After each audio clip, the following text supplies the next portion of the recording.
Hello बच्चों, कैसे हो आप सब। आई होप सब अच्छे ही होंगे और अपने पढ़ाई में व्यस्त होंगे। तो सबसे पहले आप लोग को हैप्पी धनतेरस। तो चलिए, आप लोगों को प्रीवियस वीडियो में हमने केंद्रक पढ़ाया था। आज ले आए हैं कोशिका द्रव्य। तो चलिए देखते हैं कि कोशिका द्रव्य क्या होता है, इसका क्या महत्व है बॉडी में, है ना। देखते हैं कोशिका।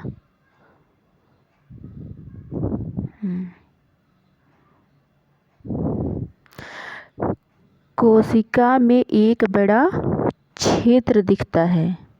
कोशिका में एक बड़ा क्षेत्र दिखता है जो कोशिका झिल्ली से घिरा होता है और इस क्षेत्र में बहुत हल्का धब्बा होता है जिसे क्या बोलते हैं, कोशिका द्रव्य। प्लाज्मा झिल्ली के अंदर कोशिका द्रव्य एक तरल पदार्थ है। इसमें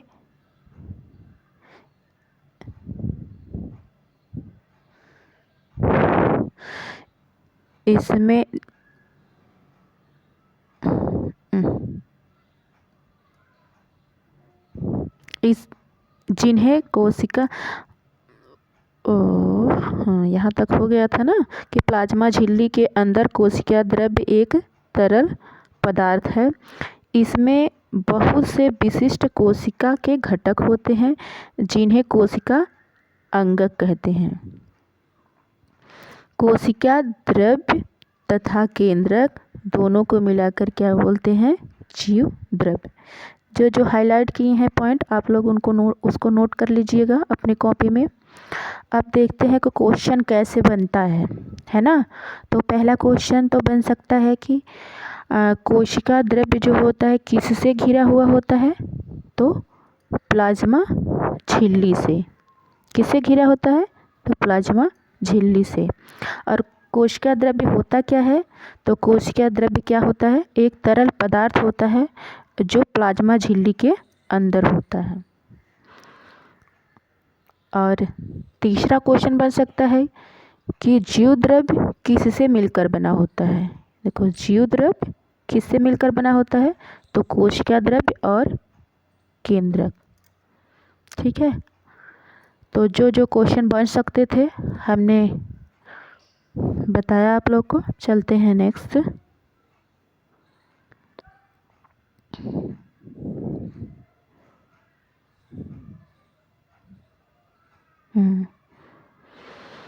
कोशिका अंगक झिल्ली युक्त होते हैं और प्रोकैरियोटिक कोशिकाओं में वास्तविक केंद्रक के अतिरिक्त झिल्ली युक्त अंगक भी नहीं होते हैं, और जबकि यूकैरियोटिक कोशिकाओं में झिल्ली युक्त अंगक और कोशिका या केंद्र की झिल्ली भी होता है।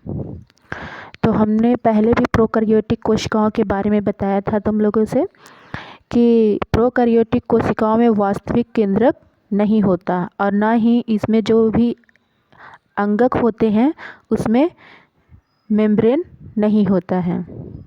और जबकि यूकैरियोटिक कोशिकाओं में क्या होता है कि केंद्र की या सेल मेम्ब्रेन होता है और इसमें जितने भी अंगक हैं या ऑर्गेनेल हैं सब झिल्ली युक्त होते हैं।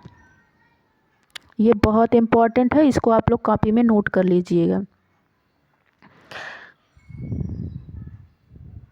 चलिए आगे देखते हैं।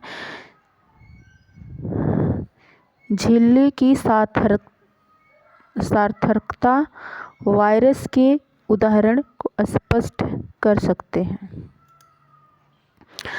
अब क्वेश्चन पूछा जा सकता है कि वायरस के उदाहरण को कौन स्पष्ट कर सकता है, तो झिल्ली की सार्थकता।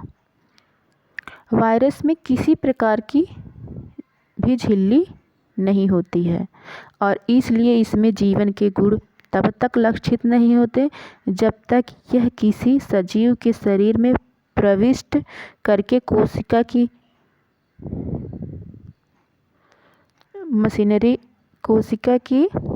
मशीनरी में उपयोग कर अपना बहुगुणन नहीं कर देता। तो देखिए, वायरस जो होता है उसमें कोई भी किसी भी प्रकार की झिल्ली नहीं होती है, और इसमें जो है जीवन के गुण भी तब तक लक्षित नहीं होते जब तक वह किसी जीवित कोशिका में प्रवेश नहीं कर जाता। इसीलिए वायरस को जो है लिविंग एंड नॉन लिविंग का कनेक्टिंग लिंक बोला गया है, सजीव और निर्जीव के बीच की कड़ी, है ना। जब यह कोशिका के बाहर रहता है तो निर्जीव के रूप में रहता है, और जैसे ही किसी कोशिका में प्रवेश करता है तो इसमें क्या होता है, मल्टीपल यह डिवाइड होने लगता है और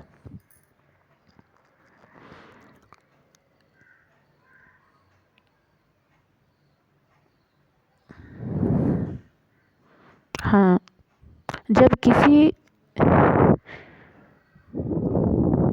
जब किसी जीवित कोशिका में ये प्रविष्ट करेगा तो अपना बहुगुणन करना शुरू कर देता है, ठीक है।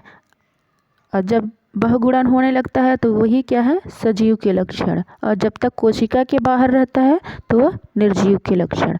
तो चलिए अब देख लेते हैं most important prokaryotic and eukaryotic में अंतर। तो सबसे पहले देखते हैं प्रोकैरियोटिक कोशिका।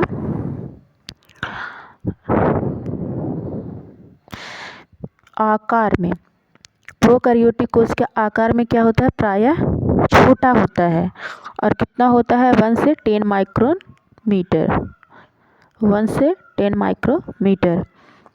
तुम लोग को हम पहले ही बताए थे कि 1 माइक्रोमीटर कितना बराबर होता है, कितने मीटर के, 10⁻⁻6 के। अब देख लेते हैं यूकैरियोटिक कोशिका। इसमें जो होता है, यह यूकैरियोटिक कोशिका जो होता है आकार में बड़ा होता है इन कंपैरिजन टू प्रोकैरियोटिक कोशिका, 5 से 100 माइक्रोमीटर। अब देखते हैं सेकेंड पॉइंट।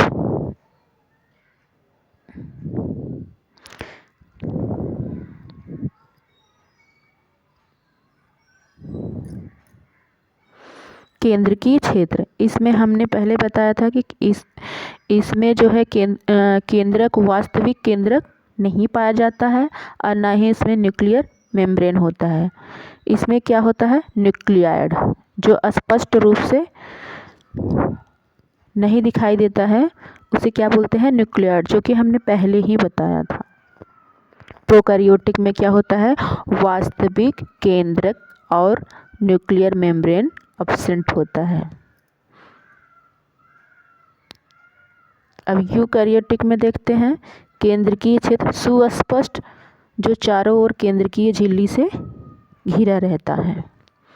थर्ड पॉइंट देखते हैं कि प्रोकैरियोटिक कोशिका में क्रोमोसोम्स कितना होता है, 1 होता है, ओनली 1, बहुत इम्पॉर्टेंट है। देखिए हमने पेन से भी हाईलाइट किया है। और यूकैरियोटिक कोशिका में क्या होता है, क्रोमोसोम एक से अधिक होता है। और इसमें प्रोकैरियोटिक कोशिका में क्या होता है, झिल्ली युक्त अंगक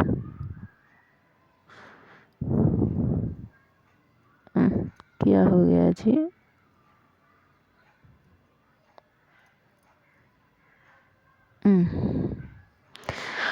प्रोकैरियोटिक कोशिका में झिल्ली युक्त कोशिका अंगक अनुपस्थित होता है, जबकि यूकैरियोटिक कोशिका में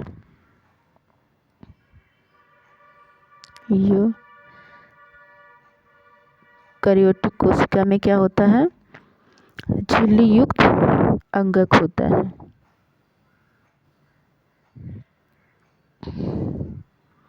ठीक है, 4 पॉइंट मोस्ट इम्पॉर्टेंट है, एक बार हम फिर से रिवाइज करा देते हैं।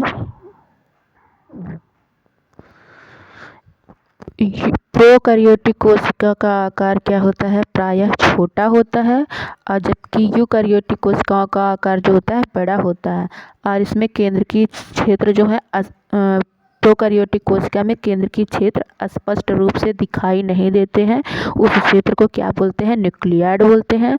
जबकि यूकैरियोटिक में केंद्रकीय क्षेत्र स्पष्ट रूप से दिखाई देते हैं और उसमें जो है केंद्रकीय झिल्ली से घिरा रहता है केंद्रक। और प्रोकैरियोटिक कोशिका में क्या होता है? क्रोमोसोम्स कितने होते हैं? 1 होते हैं, जबकि यूकैरियोटिक कोशिकाओं में क्रोमोसोम 1 से अधिक होते हैं। झिल्ली युक्त कोशिका अंगक अनुपस्थित होता है प्रोकैरियोटिक कोशिका में, और जबकि यूकैरियोटिक कोशिका में झिल्ली युक्त कोशिका अंगक उपस्थित होता है। तो चलिए, एक क्वेश्चन है मेरा आप लोगों से कि मानव में कितने क्रोमोसोम्स होते हैं? तो आप लोग कमेंट करके ज़रूर बताइएगा। और अगर मेरा वीडियो आप लोगों को पसंद आए तो लाइक, शेयर, सब्सक्राइब ज़रूर करिएगा। Thank you. अब हम अपने सेशन को यहीं पे एंड करते हैं।